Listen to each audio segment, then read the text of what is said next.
So this week it is all about choosing our battles and where we want to put our energy.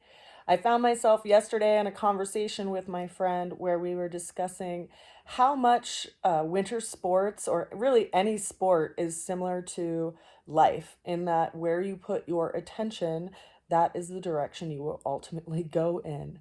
And we forget that sometimes when we find ourselves, traveling down what might seem like a whirlpool of sorts, and we forget that maybe if we just set our eyes on the horizon, we might be able to take ourselves in a different direction entirely. And so it all ultimately depends on where we focus our energy.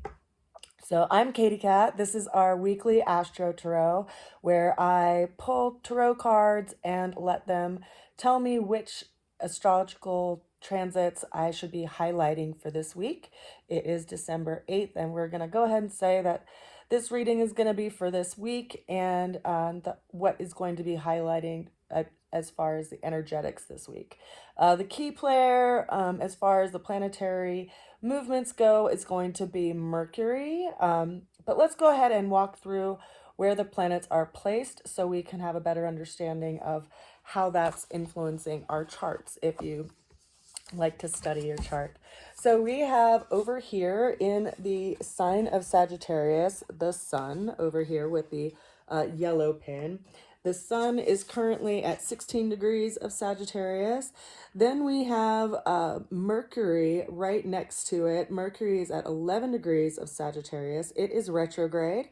And so we are experiencing a lot of reflection and possibly having conversations and communications come up that we have felt unsettled with because Mercury has been going retrograde.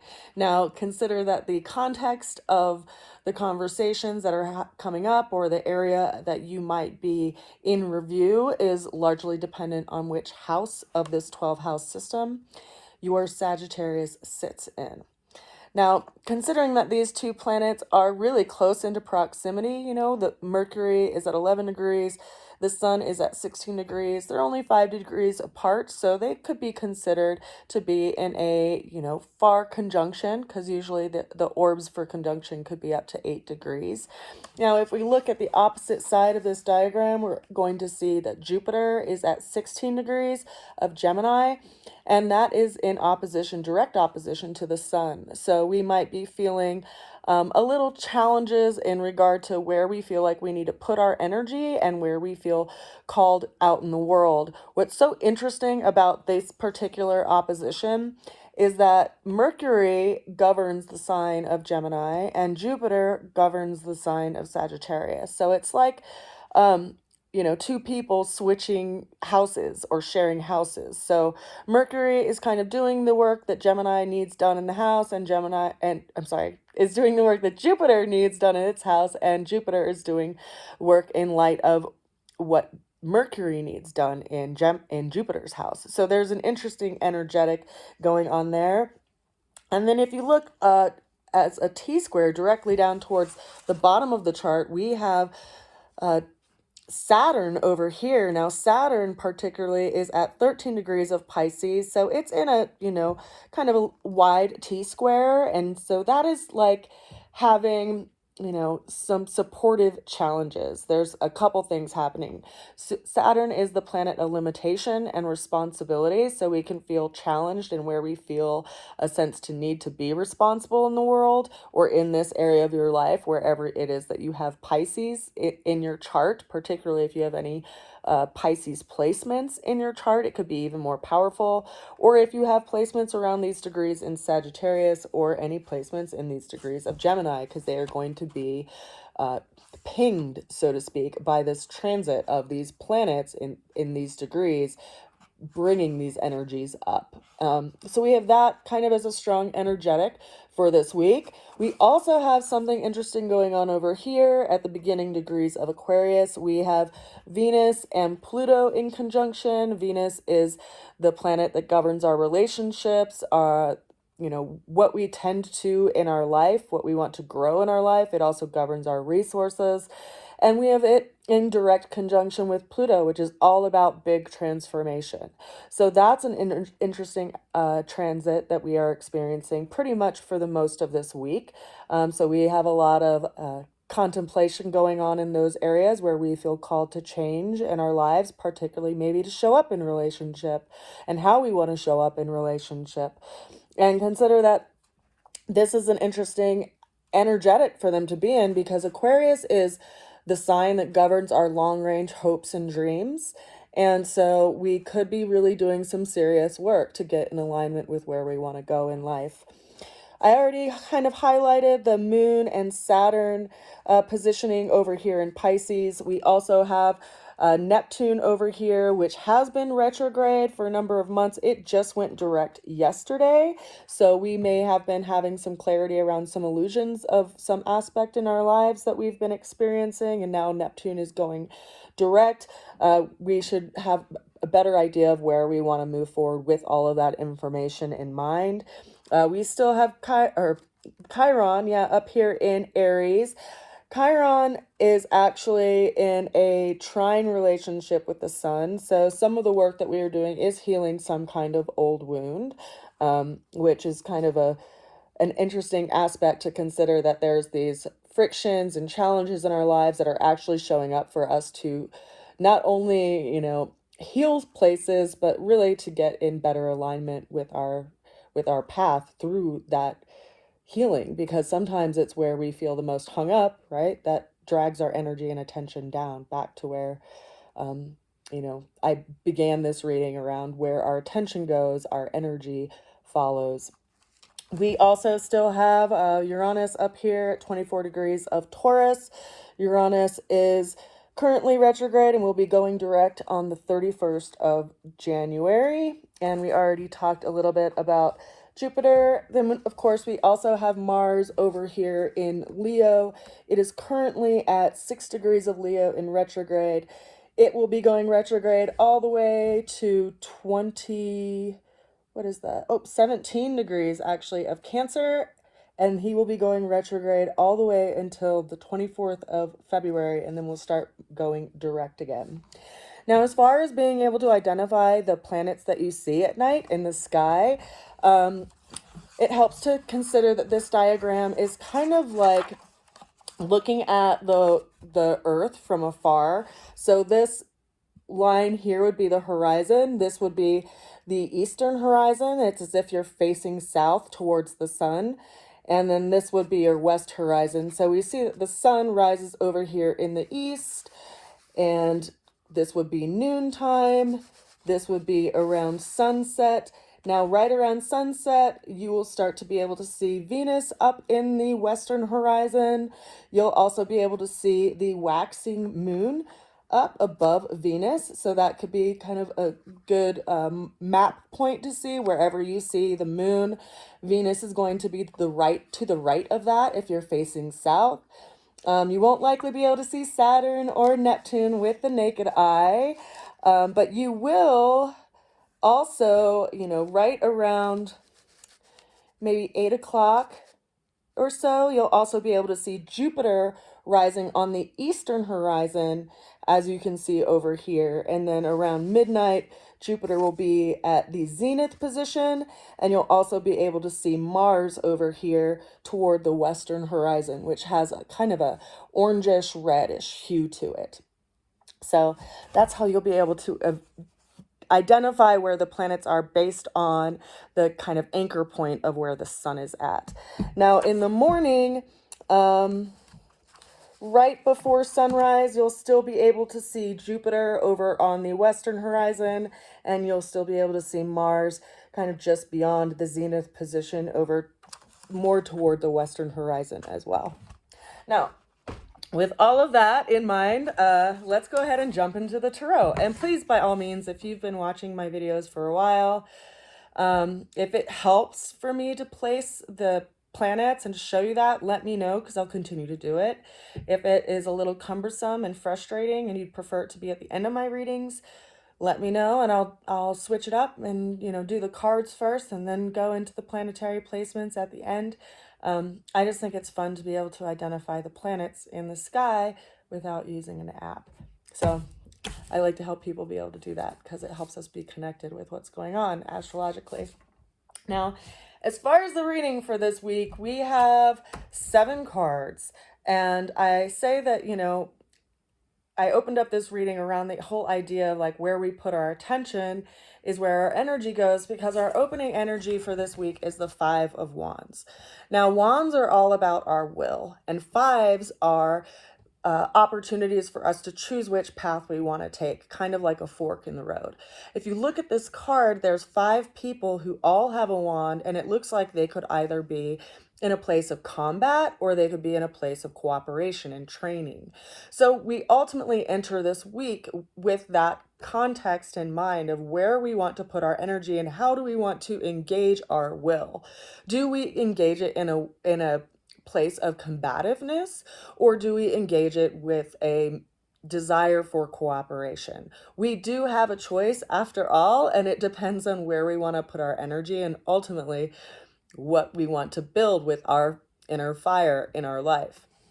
Now, the challenge that we have showing up for this week showed up as the Queen of Wands. Now, the Queen of Wands is a card is connected to relationship and the idea of a sense of we versus just me, because it's governed by the sign of Libra and it has an active communication energy. So this brings up the idea of, maybe there's some things that we really need to talk about that we feel challenged by and something that needs to be said. And this kind of falls into the alignment of what's going on with Mercury right now, by way that Mercury is retrograde and bringing up something that we've been thinking about and reconsidering. And consider Libra is also an air sign. Even though Libra is not governed by Mercury, it's governed by Venus. And so that can kind of be touching on that Venus-Pluto transformation aspect that's going on right now too. Like, how are we feeling like we want to transform our sense of idea around relationships and how we participate in relationships, how we engage in relationships, what calls us to want to engage in relationships, and ultimately if we are engaging in that relationship with a sense of we and union rather than just me, myself, right? And that can pose a challenge to have to consider the other, which again, it does show up as a challenge for this week that we're working with. We will have the Venus-Pluto conjunction directly, like within a specific degree, I believe all the way through Thursday. So it's something that we're sitting with, it's something that we are really looking at the big picture, because it's in the sign of Aquarius and those beginning stages of Aquarius and what we really want to transform to be in alignment with our beliefs and our values. The way through the challenge, again, is another queen, which is interesting. We have the Queen of Pentacles in this respect, which this would be active earth. This is also in alignment with our life path and our legacy. And that can be, the practical sense of what allows us to get through that challenge, right? It's not all about ideas and ideals, but ultimately about practicality and what our values are, which will help to give us that sense of direction. Now, Capricorn is what governs the Queen of Pentacles, and it is ruled by the planet of Saturn. Saturn also works really well in relationship with the Libra energy because it's about responsibility and contracts and, working with someone else. But it does pose some kind of restraint, right? We have to have discipline in order to be in relationship and to want to be committed. And we have to consider our life path and our life legacy and what we ultimately want to build in our lives. And if we have the support system that we feel we desire and that will stay with us perhaps in the long run or work with us on our ultimate goals, because the Capricorn energy brings that quality of energy to it. And consider that Saturn is right in the middle of this T-square between Mercury and Jupiter right now. Jupiter is a planet of expansion. Saturn is the planet that can be considered the planet of limitation because it draws things inward. It, looks at its resources and it evaluates things. So it's a little bit more restrictive than Jupiter, which would be considered like the Santa Claus of the zodiac. And then you have Mercury, which is like, okay, what conversations do we have to have? What communications do we have to have? What are we thinking about and reviewing right now while Mercury is in this process of retrograde? Again, it will be coming out of retrograde, let's see, on the 16th of this week. So on Saturday, at 6 degrees of Sagittarius. And so having this square is like, it's bringing up friction and it's bringing up things and it's calling us to task to know what kind of work we're being called to do. Now, the ultimate outcome, we have 4 cards for this week, the first of which is the Knight of Swords. If you look at this card, you see that the Knight has a wing on its helmet, which I feel like this is referring a lot to the energy of Mercury, the winged messenger, right? So it has that reference. It's also an air-governed card. And we see that the horse that this knight is riding on has all of its feet up in the air. And it's speaking a lot to that, something that is up in the air, something that will be more settled when this horse particularly lands, right? And it also is asking us about practicality rather than just, the ideal ideas of something, because this person's head is quite literally up in the clouds and there needs to be some kind of resolve. Now, Mercury, what's interesting is it does come out of retrograde on the 12th, but it's going to be going over its shadow. Let's see.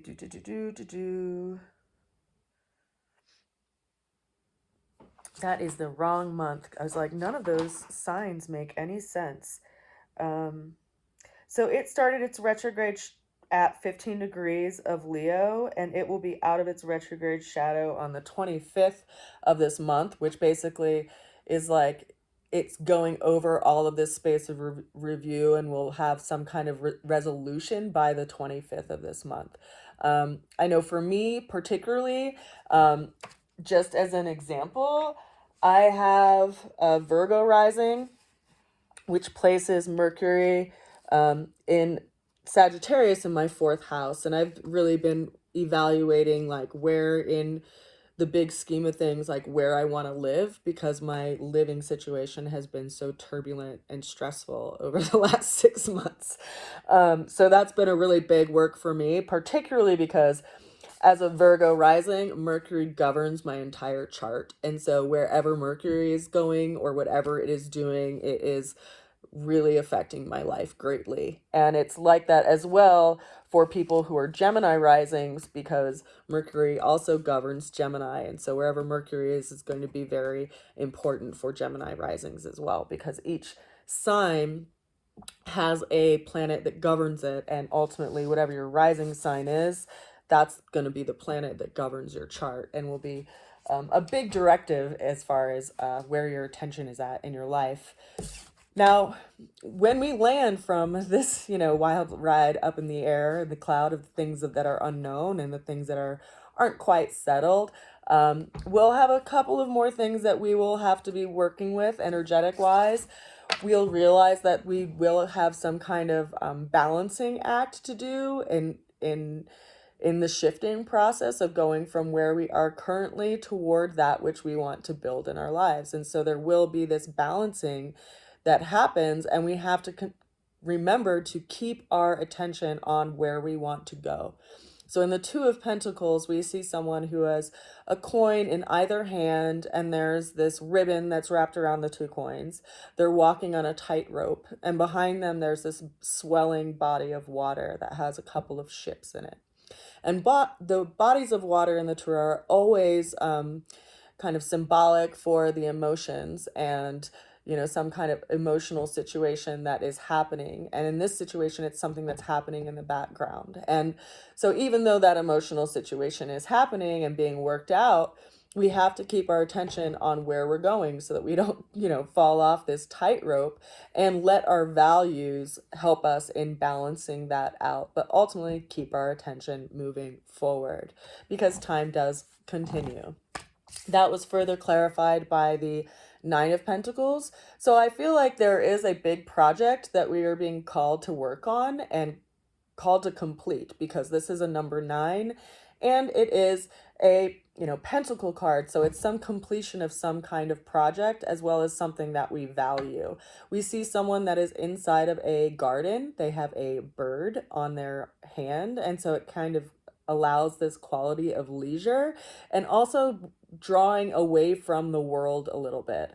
And I think that this is an interesting energetic, considering that we also have Mars right now in Leo, which is going to be retrograding into Cancer. And Mars is a planet which is all about our activity, and it going retrograde is telling us that we are taking a pause right now and reevaluating our directive, reevaluating where we want to go. And it's important to consider that in this time where we have both Mars and Mercury retrograde and things are being pulled to the surface, and like turning over a lake or something in the spring or the fall, conversations might come up that is very heated, and we have to decide if we want to use our energy to engage in those things, or if it's more practical and useful to engage it in a project that we want to complete, because we only have so much energy in each and every day. Now, I think it's interesting that our final card that we have for our reading this week is the Hermit card. This is the only major arcana that we have in our whole reading for this week. And this also is referring to the sign of Virgo, which is governed by the planet of Mercury. The Hermit card is has a quality of isolation, someone who kind of moves away from the hustle and bustle of things and goes inward and is very introspective, but they're also doing it by way of going through some kind of healing process. So I think it's interesting that at the end of the week we have the sun trine Chiron, because Virgo is the sign that governs Chiron. I think that's very, very interesting that this is coming up, because this is almost like reminding us that this whole process that we go through by way of interacting with people, by way of relationship, and how we learn when to engage and when to maybe focus on things that we want to build in our lives, and how we decide to tie our sails of our ship, ultimately is allowing us to heal some kind of wound or some karma that we've been experiencing and that we've held on to. And so in that way, the frictions and the challenges that show up in life give us these opportunities to ultimately decide what we want to be our life path, right? Where we want to leave our footprints, and hopefully also what we want to leave behind to other generations or our family, or just, the community in general. So I think that we are being called to some serious transformation this week, not only in our relationships, but also perhaps in how we speak to ourselves and speak to one another, and realizing that it can really be empowering or defeating or self-sabotaging. And it's ultimately where we put our attention that decides the outcome. So I send you a good wish. I send you a lot of love. And of course, if you are interested in getting a reading from me or having me break down the astrological transits that are coming up for you in 2025, I can pre-record that and send that to you, or we can do a live reading over the weekends. We'll just have to arrange that. And then if you're interested in buying my tarot deck, I have it available on my website at rootsofalchemy.com. I also have my art on there and some of my body care products as well. So if you're needing a stocking stuffer, or want to have some TLC by way of body care or wellness products, you can check them out there. I send you a good wish and a lot of love, and I will see you soon. I hope you are enjoying a wonderful holiday season with your friends and family and those that are dear to your heart. Bye.